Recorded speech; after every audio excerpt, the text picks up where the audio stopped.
gonna Okay.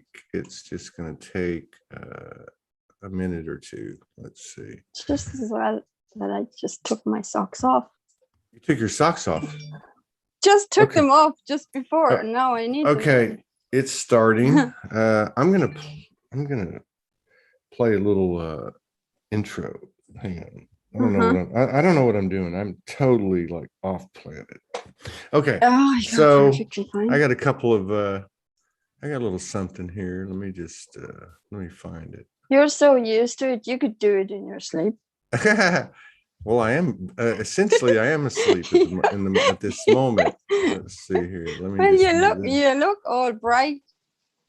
Well, I probably could have started 20 minutes ago, but I needed a few more minutes just to make sure that that I was all right. Because I was like I was just I can't talk. Here, we'll give him a few minutes. We'll give him a minute. I have this old Soulogy thing. It's just about a minute long. Yeah. Let's see here. All right, we're ready here. Let's go ahead and make this big, and then we'll do this. And I have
let me get this off.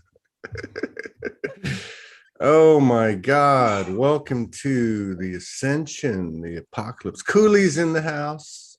Külli. Oh, I have another thing to share with you. Hang on, let me show it. Let me find it. You're gonna laugh. Hang on, let me find it. I think everybody will get a kick out of it. Let's see if I can find the damn thing. Wait a minute. Let's see. Where was it? Okay. Wait a minute. Oh, you know what? Maybe I can do it like this. Let's see. Okay, so here's the page. And then if I go down here, there is a picture. Can you see it? Oh, yeah. Soulogy Fest. Yeah. I love that picture. I absolutely love it. Yes. So I think everybody should know that you're from Estonia, and you were in Mexico when Soulogy Fest came, and then you found a way there, and I think I must have hugged. If there was 100 people, I must have hugged 400, 500 times. I probably hugged you like 40. Yeah, like that. Well, I didn't count, but yes, all I wanted to do was just to hug you all the time. It was so cool. Yeah, I mean, you're like a fairy. You represented the fairy realm there. Tinkerbell and all. I've been told that. Yeah. You know, the thing is, and it's good to see you. It really is good to see you. It's really good to see you as well. After the Soulogy Fest, I talked about there was like 50 or 60 women, and they were all the same soul. And I don't mean that in a bad way. I mean, like, they all had this same thing, and you were there, and you're like the epitome of that. Like, they don't have to say anything; they just stand there and they just glow, and they're like, "What?" It was like this pure love thing. And I really feel like, in fact, I don't feel like it. I know we anchored the Mother Goddess energy, and I think the point it happened was when those 6 Black Hawk helicopters came from around the mountain. You remember that? That was crazy, but it was real. But first of all, I love you very much, and oh, I love you. yeah, and second of all, I don't know your story. I can't imagine that you were able to go through life like the bubble of light you are, and not you must have a story behind it, because there's a very strong soul, like everybody else. Yeah.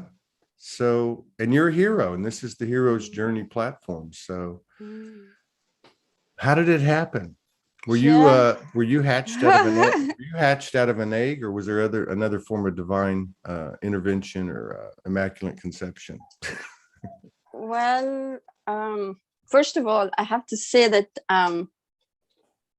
this whole thing today has, like everything always brings up something when we're like facing a challenge or something.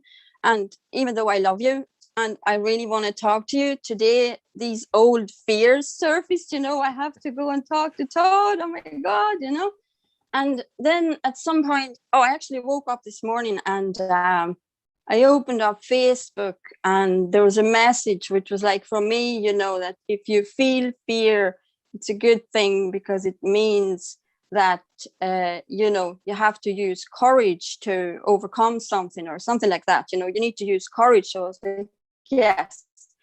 And then at some point today, I just got so sick of it. So I started having this loud conversation with myself in front of the mirror. It was like, what is going on here? I haven't felt like this in such a long time. What do you want to fear? Like, what is it like? And then I said to myself, okay, so are we afraid of like what other people think of you? And it was like this old fear wanted to surface, that, I'm afraid what other people think of me. But at the same time, I was, grateful that it got triggered, because otherwise I would still be carrying it inside me. So right. I'm grateful that this whole thing is helping me to release the last remnants of the fear of, that have held me back in my previous life before the so-called awakening, that I wouldn't do what I wanted and what I love because of, fear of failure and fear of what other people might think. But anyway, I'm done with that now. And I was like, thank you, fear. Thank you. But I'm not gonna listen to you anymore. I'm sick of it, But anyway, my story. Yeah.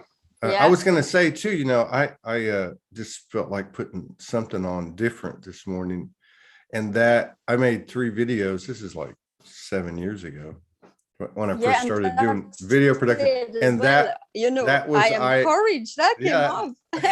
So how do you make this shift up? Nothing is a coincidence. Yeah. Hey, there's Astrid Castillo de Leon. She was there. Robin de Mayo was there. Yeah.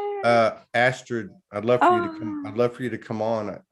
I'm trying to like work through all these messages and emails, and I just put the Gmail up for the gentleman. His name is Todd too. I never seen it. Todd Nardi. I'd love to tell my story of experience, strength, and hope, which led me to my calling of helping others. Yeah, anyone that wants to come on and talk about the hero's journey. Let me just say this real quick, because there's a lot of stuff in the field, and then we'll get back to your incredible story. And there's a lot of platforms out there, and I'm not taking shots at anyone. Soulogy has always been about the hero's journey and transformation.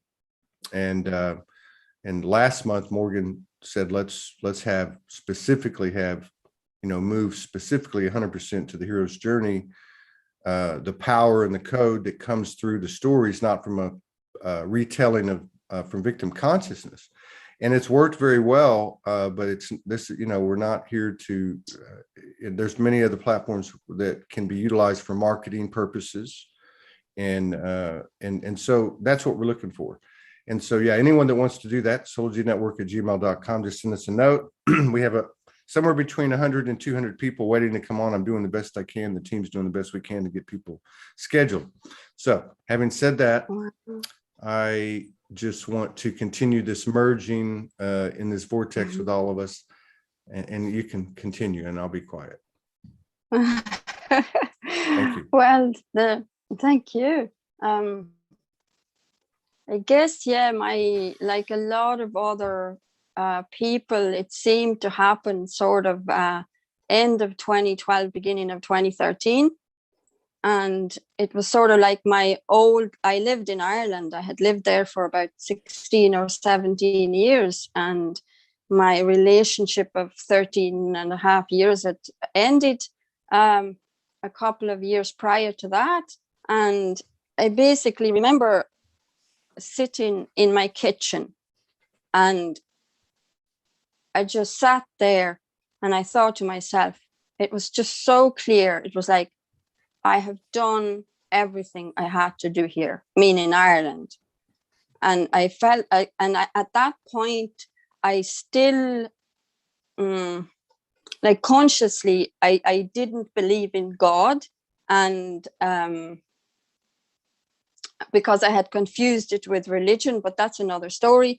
But I knew there was something bigger out there. And I remember in my soul, in my heart, I was like screaming to the universe, and I was saying, universe, please bring me a completely new life, a completely new beginning, because I've come to the end of the road here. I've done everything. And then that was the end of autumn 2012. And I remember thinking to myself, I just have to somehow get past this autumn. And when New Year comes, things are going to change. I don't know how I knew it. And then I ended up going home, coming to Estonia for my New Year's holidays. And we had a party. My family owns like a house in Tallinn, and there was nobody else there. We had like a party with a gang of friends, and then I was by one of those friends. They decided that we have to go to somebody else's house where I didn't want to go to, and ended up going there anyway. And to cut a long story short, I met a guy there, and I fell in love with him, and that triggered me wanting to come back to Estonia then fast forward, it was springtime.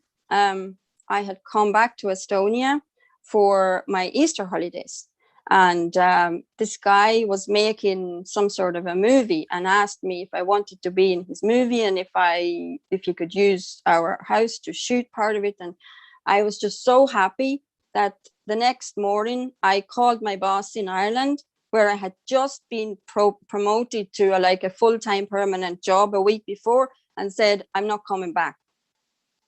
And so that started this, everything obviously looked beautiful at the beginning, but without being mad at anybody or anything like that, it took me about 6 or 7 years to work through that relationship, which wasn't really a normal relationship by any means. In the end, I realized that he was a narcissist, and but it took me that long because I learned my biggest lesson in life through that, because I totally gave my power away. I thought, that somebody else was going to make me happy and the whole lot. So anyway, it's such a long and complicated story, but in the end, my eyes opened, and I'm eternally grateful because, you know, now I'm free. And I know that I can't find it from anybody else. I can only find it in my own heart. But yes, it was a crazy, crazy journey. And at the beginning of it, I did a lot of ayahuasca, and I did a lot of all sorts of things, you know, which was kind of part of that's how I purged and did a lot of, that helped me to do a lot of inner shadow work. So that's, in a nutshell, my journey. Oh, and then in that process, in between, somewhere, I don't remember exactly when it was, I started going to LA and started studying acting there. So that was also part of that journey. Have you been on anything we would know of? Commercial? No. McDonald's? A McDonald's commercial?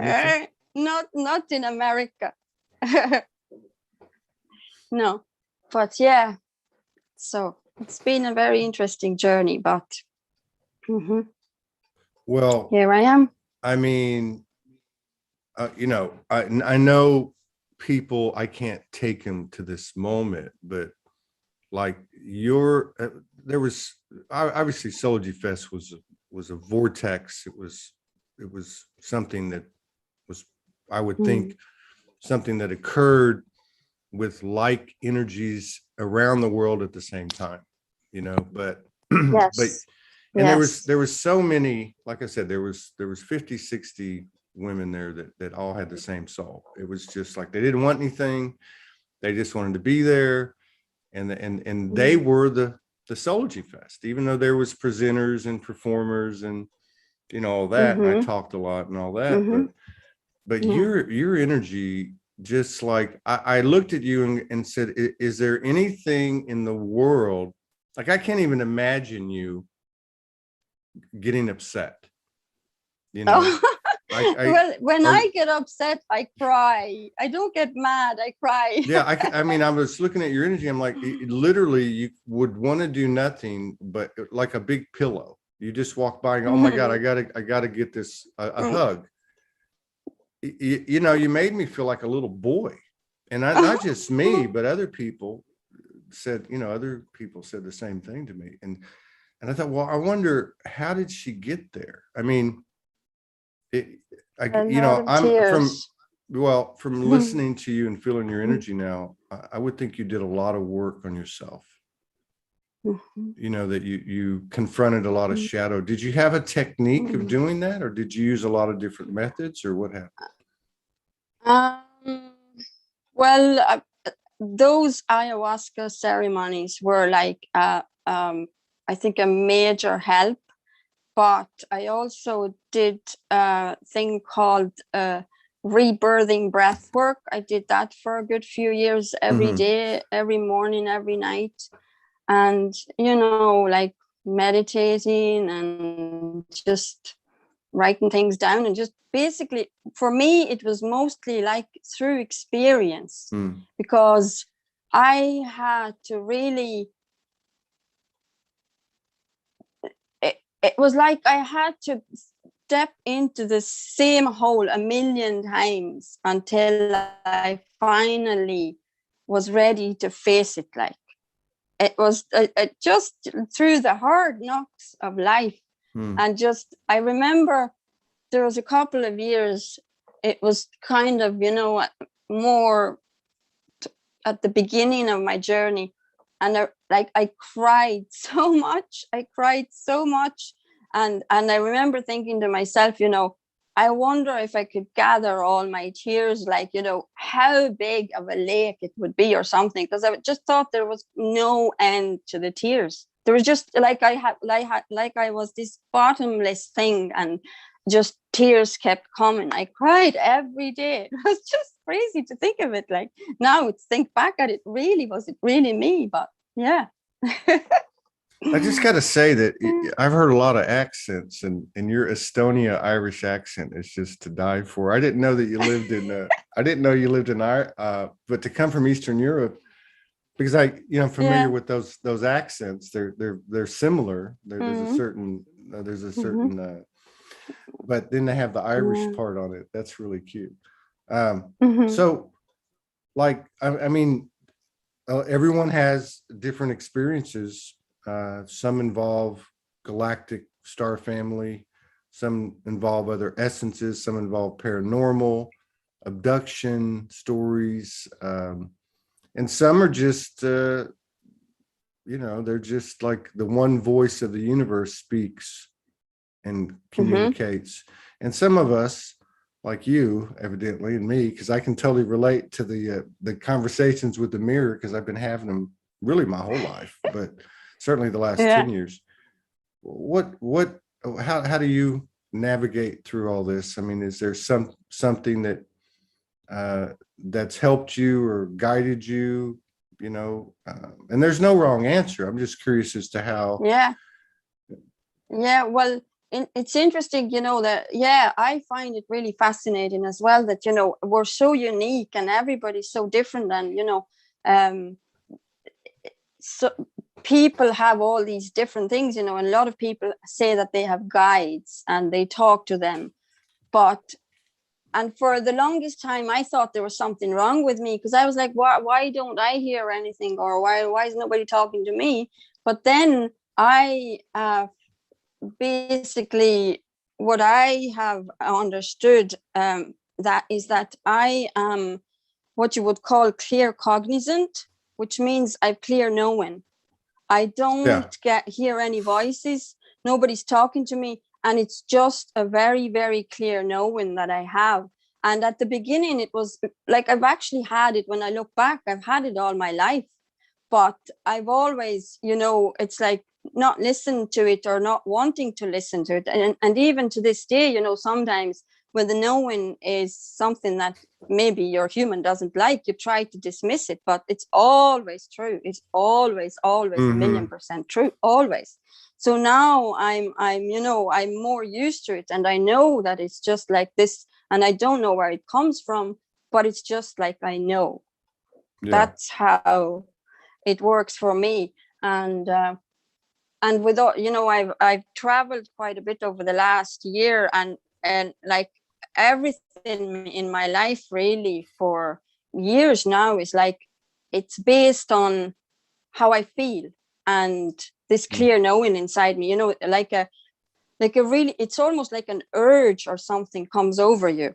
And you just know, for example, when I had to left last year, I had this really, really clear knowing that I have to leave Estonia for the winter. I have to go. And I didn't even know where I would get money for it, because I don't work. I decided totally years ago when I left work in 2013 that, I wasn't going to go back to do anything ever that I didn't love with all my heart. That I wouldn't do anything for just money. I have to love it. And I've been like that. And I really, really learned to like trust. I actually remember, Kirsty Elizabeth, who has been on your show as well. I had a session with her, and she actually told me, because she has all these, her guides and the angel talking to her. And she says, it's because I don't believe, I need proof. But she says, you don't need that, because you have such strong trust. And I do. I just trust. I have full trust that if my inner knowing tells me to go and do something, then I go and do it. And somehow, miraculously, the money comes and the support comes. And I do have this very, very strong knowing within me that I am always protected and always guided, and always, I'm always going to be fine. So yeah. This is an important part of what's occurred and what's occurring. I can relate to what you're talking about. And then I think about, okay, so I didn't know. I mean, do you do sessions or anything? I mean, no, it's not my thing at all. No.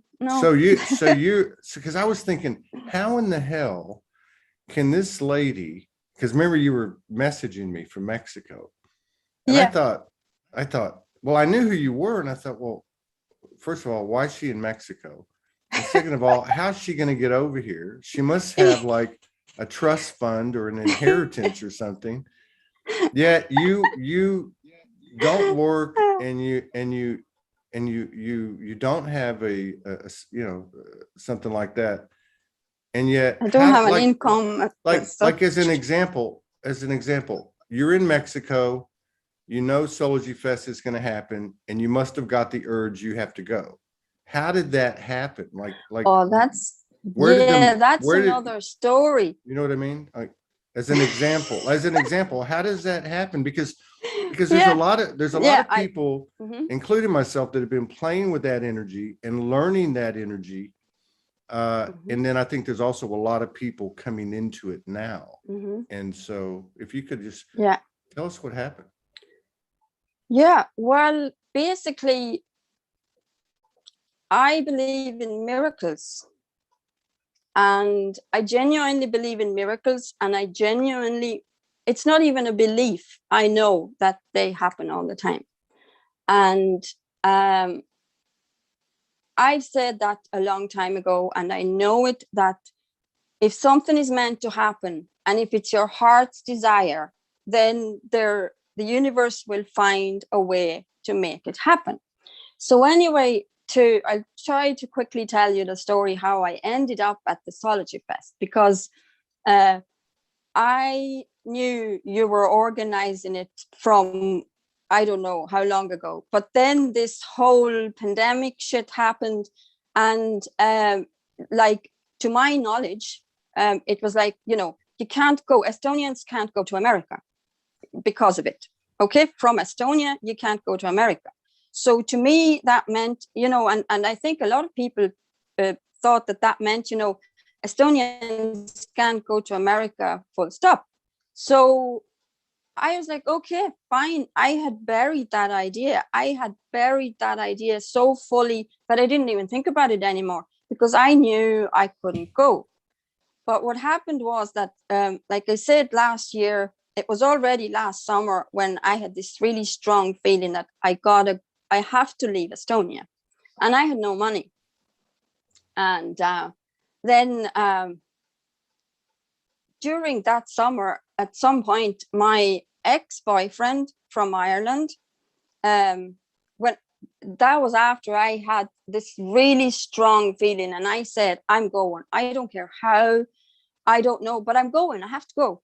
And then my ex-boyfriend from Ireland contacted me and said, because we had taken out a loan to buy a house and to buy a site and all the rest, and we had been paying the loan for years. And then when I left and we broke up, we stopped paying the loan and the house went back to the bank and all the rest, blah, blah, blah. But we had also bought a site and we had paid off the mortgage or the loan for that. And he contacted me and he said, and that was years ago, that was years and years ago. And he said, the bank has contacted me and said that they had made a mistake during a period of time over, I don't know how many years, and they were overcharging interest. And now we can apply to get it back. So this is crazy. So we applied and we got a huge lump sum of money, but we didn't get it straight away. And we both said, we'll believe it when we see it, because it sounded so crazy. Like, when is a bank going to tell you, fill in an application and we'll just give you all the interest back, that we overcharged you. And so I had then, but I didn't know where I was going to go. But I had this really strong feeling that I have to leave Estonia. So I called a friend of mine and we were talking. And in the middle of a conversation, out of the blue, because I kept talking about, I want to go to America, but I can't go to America. And she was like, have you thought about visiting our friend in Portugal? And hello, Elgita, if you're watching. And that was totally out of the blue. And I know sometimes these messages come through other people. And it's always when that happens, there's like a ding in my head. And I was like, this is one of those messages. So I was like, no, I haven't thought about it. And finished talking to her and sent my friend, who I hadn't really been communicating with, for a long, like years. I hadn't communicated with her, sent a message to her, and she sent a message back, and blah, blah, blah. Next thing I knew, I went over to Portugal to visit that friend. Well, that's another story, because where she was living, she kind of had to a little bit, she needed basically somebody's moral support to help her to leave there. So we left together and went to the south of Portugal. And during all those amazing adventures there, I met Maya and I met Marita and I met all those amazing souls. You met. Oh, that's right. I forgot. You met Yeah. Maya. Maya's coming on. I just talked to her. She's coming on the 17th. I haven't seen her in a long time. And you met Marita too? Yeah, I met Marita. Wow. I took my friend over to her and she did her Rose Dome session with us. And like, I mean, it was just beautiful. This is to me, like, I'm getting chills, but like to hear a story like that and remember, because I mean, I know y'all, now that I think about it, I remember the pictures, but this is one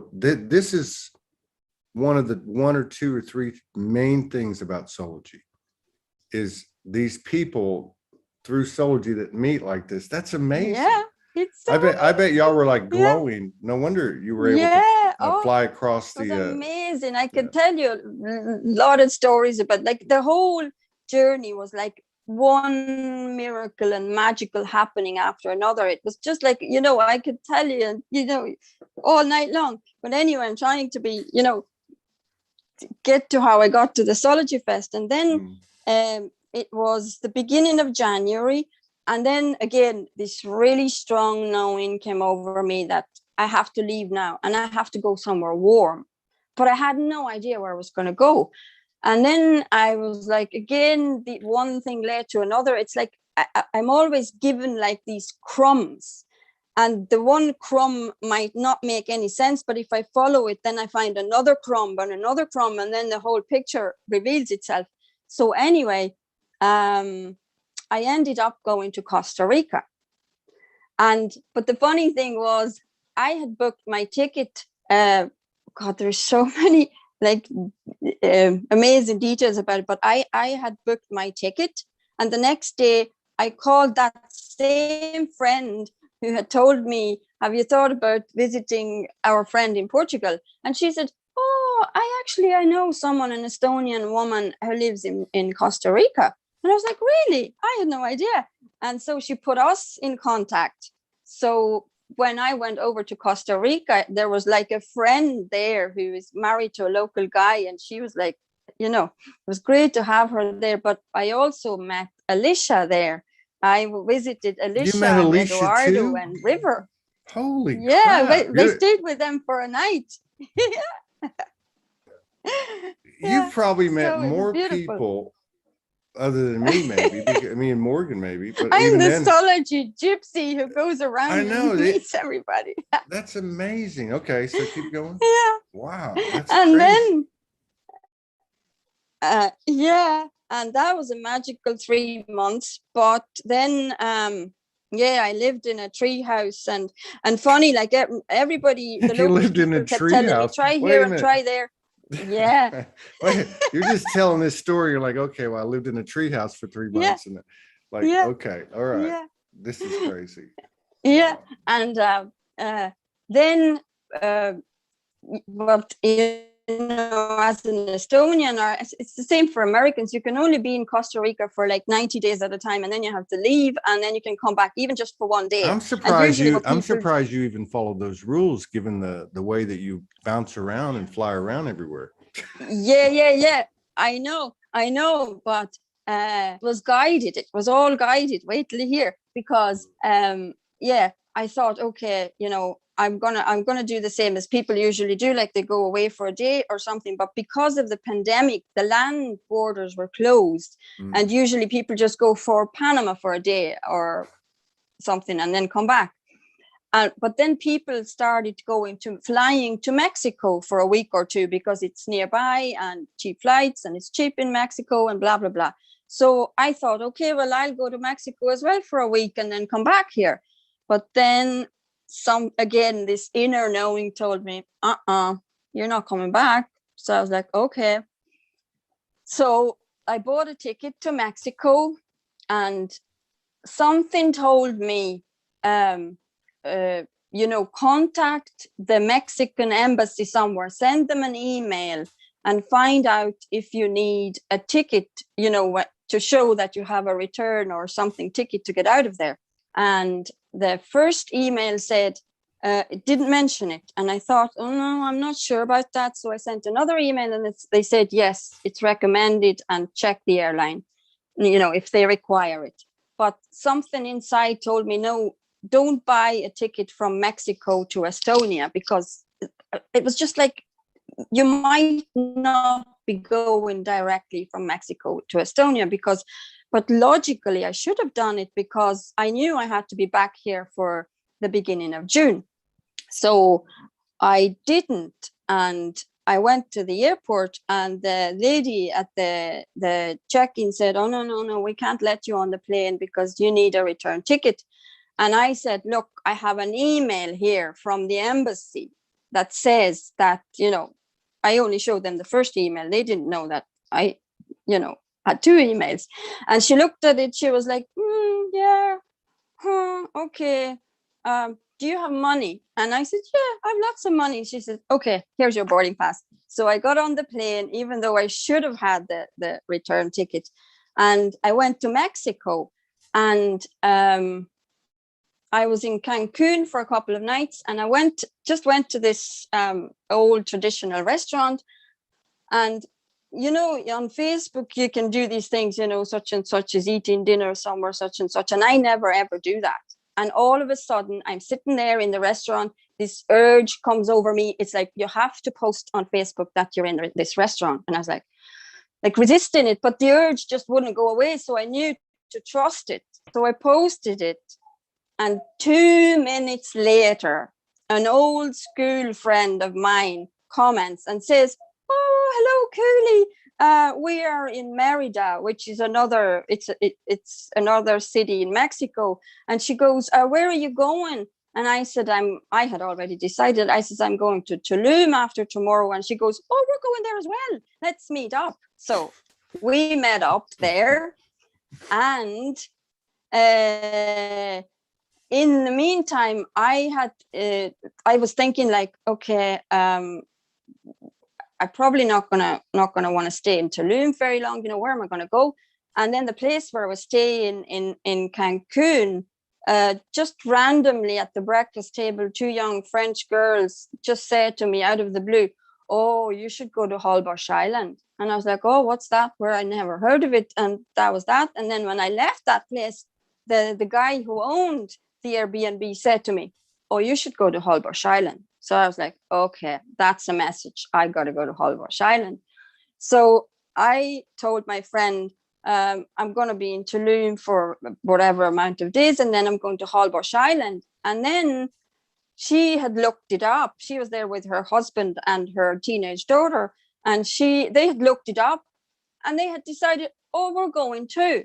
So we met up in Tulum, and then they followed me to Holbox Island. And that was grand. And just some evening, we went out for dinner, and she said to me, oh, my husband is going to America and we'll go back to Estonia. And I said, what do you mean? Estonians can't go to America. He have like some business visa or something. And she goes, no. Of course, Estonians can't go to America from Estonia. But if you have spent 14 days at least in Mexico, then you can go. That's why we're here, because he needs to be able to go to America. That's why we came here. And I was like, what? No way. It's like a fairy tale. Yeah, totally. Yeah. And then I was like, oh my God, so that means that I can actually go to the Soulogy Fest. But as an Estonian, you still need like an ESTA, which is like the visa waiver program thingy, and you need to apply online. Sometimes you do get it, sometimes you don't. So I woke up the next morning and I was like, okay, I'm going to get on the laptop and see. And I applied for it and I got it. So I was like, okay, I'm going. That was And that's crazy. when I had to contact you. That was crazy. Like we had like we had the group accommodations, and a couple of 2 or 3 people canceled, and there was one bed, and then you called me. Yeah. You called me, and you know, you were by And yourself. You had to come from the airport, what, 3 hours away, and you end up, I mean, it was just like, I didn't know all this had happened. Now, you know what I'm thinking about? Patricia Coda Robles, everyone knows her. She was on she was on 2-3 months, whatever ago, before Soulogy Fest, I think. And I asked her a question.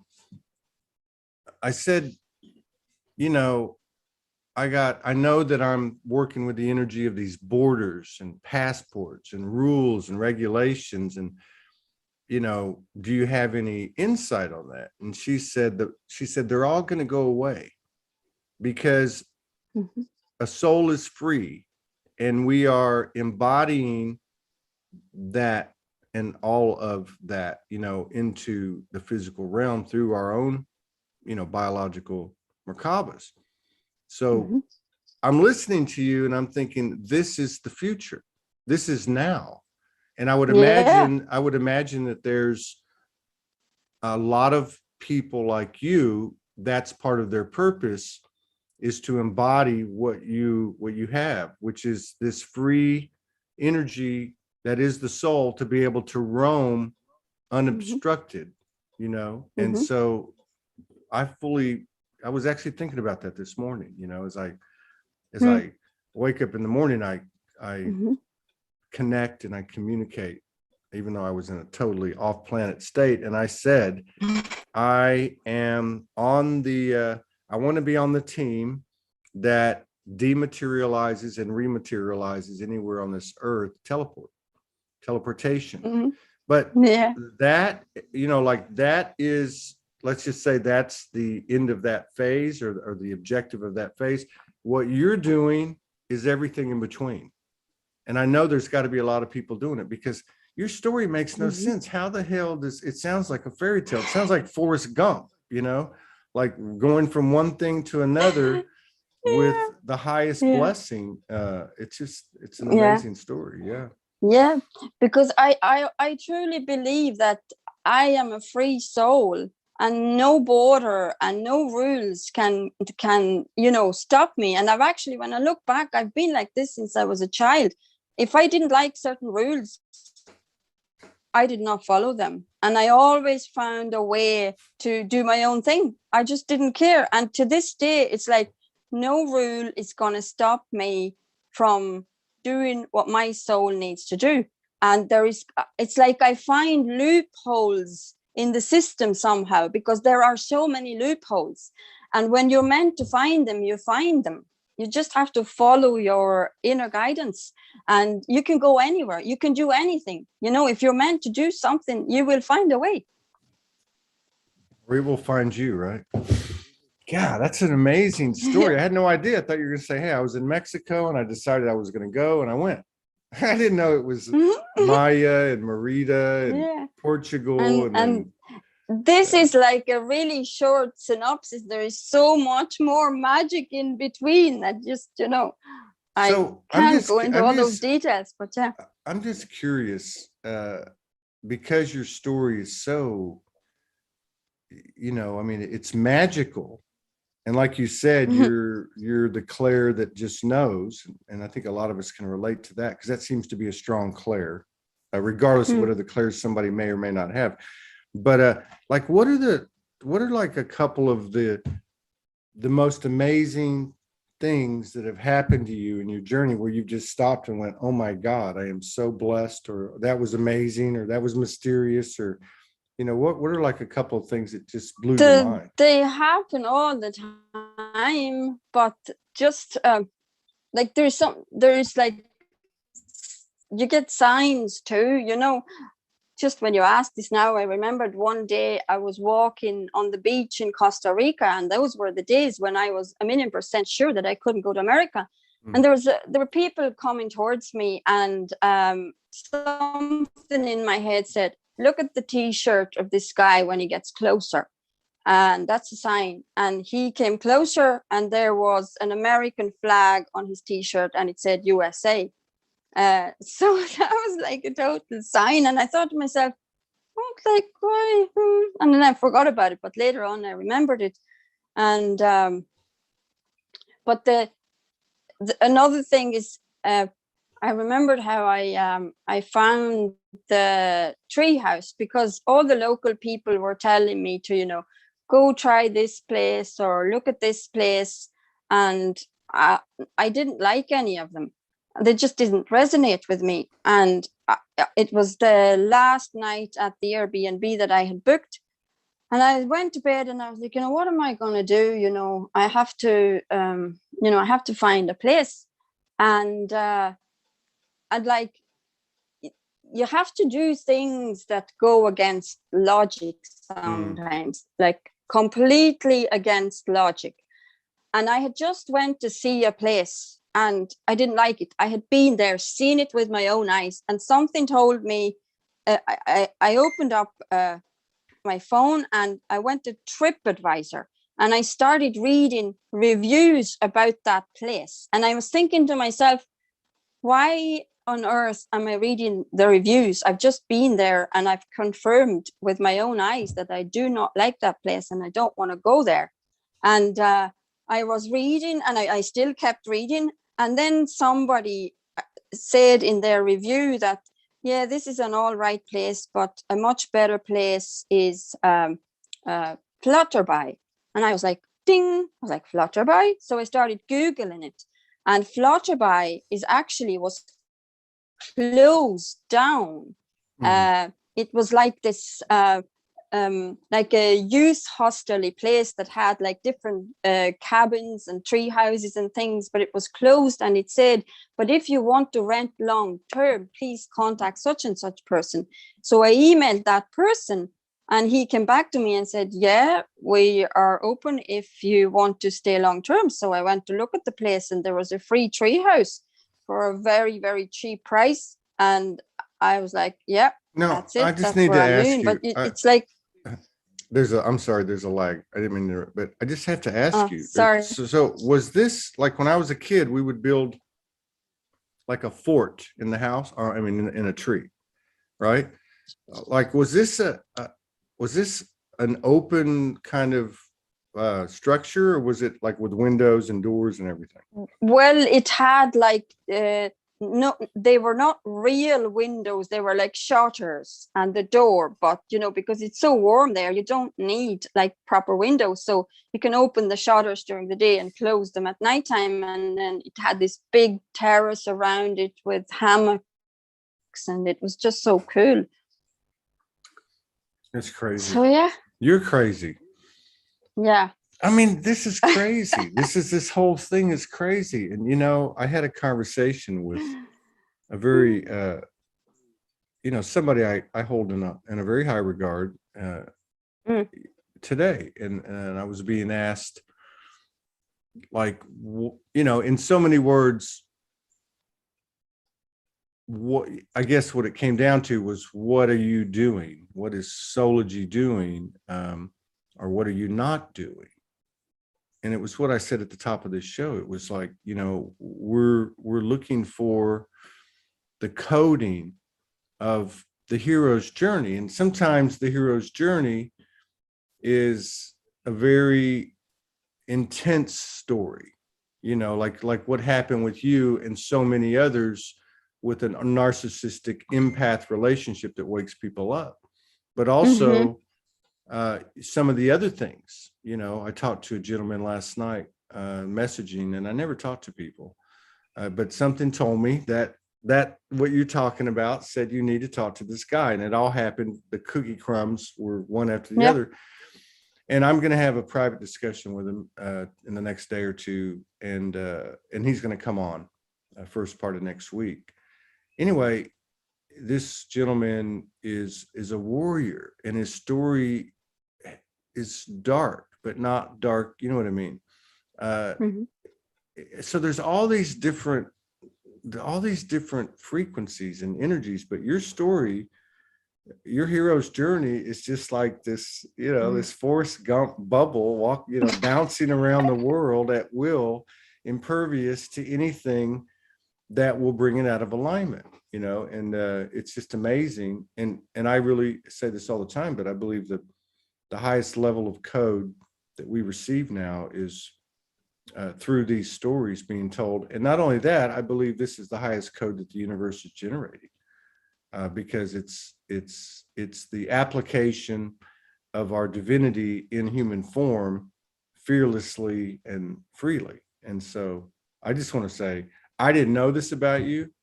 I realized the magnitude and the importance of it. And I just want to say thanks, because you may not, and people like you may not think that you're affecting, people all over the grid, but you are. Your energy and your story and your emotions and your faith and your love is this is part of the reason you travel all over the world, because you're planting seeds everywhere, so to speak, right? I mean, so these are the stories to me that need to be told, that to us, to Morgan and I, Soulogy, and so on. Yeah, I've been told that I do great work while I'm doing it, but I'm not doing it consciously. I'm just skipping around. And we've done a lot of traveling around the mainland of the U.S. And things would come in sometimes, like you would know, one of us would know, or we would both know, and the weather would tell us sometimes. But really, for the most part, you're just living and it's happening. But there is something to a soul's coordinates and traveling around in the energetic. It's not a coincidence. Yeah, there's like of course not. You're living proof. So wow, I didn't know it was going to be like this, and I woke up just totally disoriented and discombobulated, and then I'm having this show with you, and that you've really lifted my spirits, and you really brought me a higher level of alignment. So I want to thank you for that too. I love you very much. I can't wait to see you again at some point. And anyone, just if you run across, if you have any more of these adventures, please let me know as they're happening so we can capture some of these beautiful moments. Okay. Is there anything you want to do before we get out of here? Is there anything you want to do? Oh, I just want to tell you that it was so lovely to see you again, Todd, and I love you so much. Just want to give you a big hug. Can't wait to see you again. Yeah. You take care, and I know. Just keep spreading the golden fairy dust everywhere you go, and keep on doing what you're doing. And I'll either see you on this side, the other side, or both before before too long. Love you. See you later. We'll be back in 50 minutes with somebody. I can't remember.